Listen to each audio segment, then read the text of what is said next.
मैं चमन कुमार स्वागत करता हूं आपका अपने चैनल ऑनलाइन कॉमर्स क्लासेस में। Press the bell icon for next update. आज का हमारा टॉपिक है प्रबंध का गुण एवं दोष। प्रबंध वर्तमान समय में किसी भी व्यवसाय अथवा उद्योग के लिए आवश्यक ही नहीं अनिवार्य माना जाता है। इसके प्रभाव अभाव में कोई भी संस्था अथवा उपक्रम अपने उद्देश्य को प्राप्त नहीं कर सकता। अतः हम अपने उद्देश्य की प्राप्ति के लिए इन्हें भी कुछ महत्वपूर्ण घटकों पर विचार करना होता है। अतः प्रबंध के लाभ अथवा महत्व निम्न है। पहला, न्यूनतम प्रयास द्वारा अधिकतम परिणामों की प्राप्ति के लिए प्रबंध न्यूनतम प्रयासों के द्वारा अधिकतम परिणामों की प्राप्ति को संभव बनाता है। यह उत्पादन के विभिन्न साधनों में महत्वपूर्ण समन्वय स्थापित करके, कोऑर्डिनेशन एस्टेब्लिश करके, न्यूनतम प्रयास द्वारा मिनिमम एफर्ट द्वारा मैक्सिमम रिजल्ट, अधिकतम परिणाम मैक्सिमम रिजल्ट को प्राप्त करने की प्राप्ति को संभव बनाता है। कटु प्रतिस्पर्धा का सामना करने के लिए, कट थ्रोट कंपटीशन को फेस करने के लिए वर्तमान समय में दुनिया में कोई भी उत्पाद एकाधिकार प्रवृत्ति की नहीं है। एकाधिकार मतलब कि कोई भी सामान या कोई भी उत्पाद का एक ही प्रोड्यूसर और सेलर नहीं है जो कि वस्तु का उत्पादन करती है और बेचती है। हर उत्पाद के कई प्रतिस्पर्धी बाजार में खड़े हैं। प्रतिस्पर्धी से अर्थ कि एक उत्पाद को बेचने वाले एक से अधिक बेचने वाले और उत्पादन करने वाले जो उत्पादक होते हैं उनका लेना देना है। प्रतिस्पर्धी बाजार में खड़े हैं जो अपने उद्देश्य की पूर्ति हेतु आपस में कटु प्रतिस्पर्धा का जन्म देते हैं, जो कि क्या करते हैं, दोनों किस लिए मार्केट में होते हैं, अपना मैक्सिमम प्रॉफिट अर्निंग करने के लिए। तो दोनों का एम क्या होता है, मैक्सिमम प्रॉफिट अर्निंग करना। चूंकि दोनों मैक्सिमम प्रॉफिट अर्न करना चाहते हैं इसलिए वो दोनों क्या करते हैं, एक दूसरे को कम्पिटिट करते हैं। उन दोनों को होड़ लगी रहती है कि हम ज़्यादा से ज़्यादा वस्तुओं का विक्रय करें तो हम ज़्यादा से ज़्यादा वस्तुओं का विक्रय करें। ऐसे परिवेश में वही उद्योग अथवा व्यवसाय सफलता प्राप्त कर सकता है जो अपने व्यावसायिक सफलता के लिए आदर्श प्रबंध किए रीति नीति का पालन करे। तो इस अवस्था में जब दो कंपनियां, दो से ही नहीं, दो से बहुत ज़्यादा मात्रा में कंपनियां एक ही प्रोडक्ट को बेचने में लगी होती है और इस स्थिति में जब क्या होता है कि जो अगर कंपनी में सफल प्रबंधन नहीं हो, अच्छे प्रबंध नहीं हो, तो वो सफलता नहीं प्राप्त कर सकती है। तकनीक एवं वैज्ञानिक अनुसंधान, वैज्ञानिक एवं तकनीकी सुधारों से जहां एक और बड़े पैमाने के उत्पादन संभव हुआ है, वहीं दूसरी ओर विज्ञान एवं तकनीक विकास में उनके समस्याओं का भी पैदा किया है। इन समस्याओं के समाधान के लिए वैज्ञानिक एवं तकनीकी परिवर्तनों को लागू करने के लिए योग्य एवं कुशल प्रबंधकों की आवश्यकता पड़ती है। क्योंकि आज का जो ये युग है वो क्या है, तकनीक का युग। आज से कुछ वर्षों पहले क्या होता था कि अगर हमें एक उत्पादन करना पड़ता था तो लोग हाथ से वस्तुओं का उत्पादन करते थे। लेकिन अब क्या, अब मशीनों द्वारा बहुत सारी वस्तुओं का उत्पादन होता है, जिससे कि बहुत ही मात्रा में उत्पादन होता है और उसी में कुछ प्रॉब्लम्स भी आती हैं जिसके लिए क्या, जिसको सफल बनाने के लिए एक सफल प्रबंधक का होना आवश्यक है। उत्पादन के विभिन्न साधनों में समन्वय स्थापित करने के लिए उत्पादन के विभिन्न साधन जैसे भूमि, श्रम, पूंजी, कच्चे माल एवं सामग्री का कुशल व्यवस्था एवं समन्वय करके कुशल उत्पादन की प्राप्ति की जा सकती है।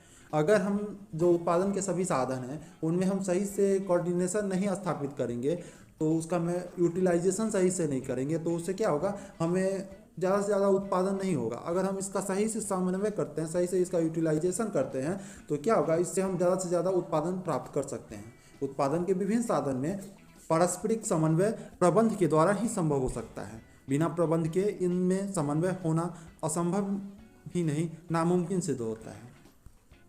देश की समृद्धि के लिए कुशल प्रबंधक जब न्यूनतम लागत पर अधिकतम उत्पादन संभव बनाते हैं, इस परिप्रेक्ष्य में उपलब्ध संसाधनों की अधिकतम उपयोग करते हैं, श्रम समस्याओं को सुधारते हैं, मानवोचित व्यवहार करते हैं एवं समय के विभिन्न अंगों के प्रति अपने दायित्वों का निर्वहन करते हैं, जिससे न केवल वह अपने व्यावसायिक उद्देश्य को सफल होते हैं बल्कि समस्त देश तथा समाज तथा देश को विकास में महत्वपूर्ण योगदान करते हैं, जो एक आदर्श प्रबंध से ही संभव हो सकता है।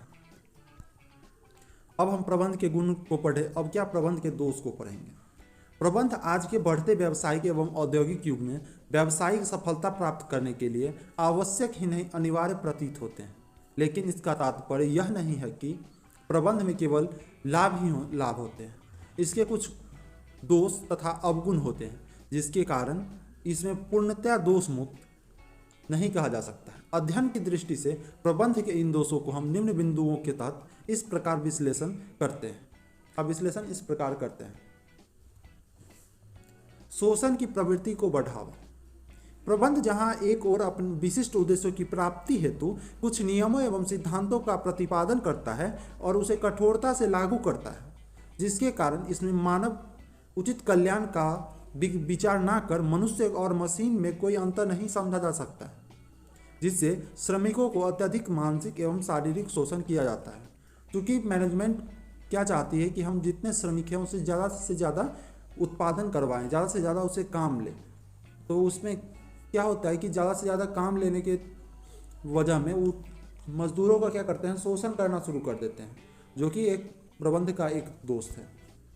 लाल फीताशाही को बढ़ावा। प्रबंध जहां एक ओर अपने कर्मचारियों और वैज्ञानिक तरीके से विशिष्ट प्रकार के उत्पादों को प्रायोजित कर अधिकाधिक लाभ कमाने में समर्थ होता है, वहीं दूसरी ओर इस व्यवस्था में लाल फीताशाही अथवा अफसरशाही की प्रवृत्ति बढ़ती चली जाती है। कर्मचारियों को अधिकाधिक शोषण करते हैं, साथ ही व्यक्तिगत लाभ के विरुद्ध सामाजिक लाभ का स्थान नहीं देते हैं। निष्कर्ष। उपरोक्त गुण तथा दोषों के अवलोकन के पश्चात निष्कर्ष के रूप में हम कह सकते हैं कि प्रबंध आज के औद्योगिक तथा व्यावसायिक परिवेश में आवश्यक ही नहीं अनिवार्य होता जा रहा है। यह सही है कि इस पद्धति को हम दोष मुक्त नहीं कह सकते, लेकिन इनके दोष गुणों की अपेक्षा नगण्य है। मतलब कि इनका जो दोष है वो गुण के जगह पे बहुत कम परसेंटेज इनका दोष का है। तो साथ ही आज के प्रतियोगी एवं वैश्विक जगत आर्थिक जगत में प्रबंध को नज़रअंदाज कर कोई भी व्यवसाय, उद्योग, समाज तथा देश का सर्वांगीण विकास संभव नहीं कर सकता है। Thank you. Thanks for watching online commerce classes. Please subscribe our channel, press the bell icon for next update, like our video and share with friends. और अगर इस वीडियो के अंदर आपको कुछ समझने में कुछ दिक्कत हो तो आप कमेंट जरूर करें, क्योंकि कमेंट से हमें फीडबैक मिलता है, उससे हमें भी पता चलता है कि बच्चे वीडियो देख रहे हैं या नहीं। Thank you.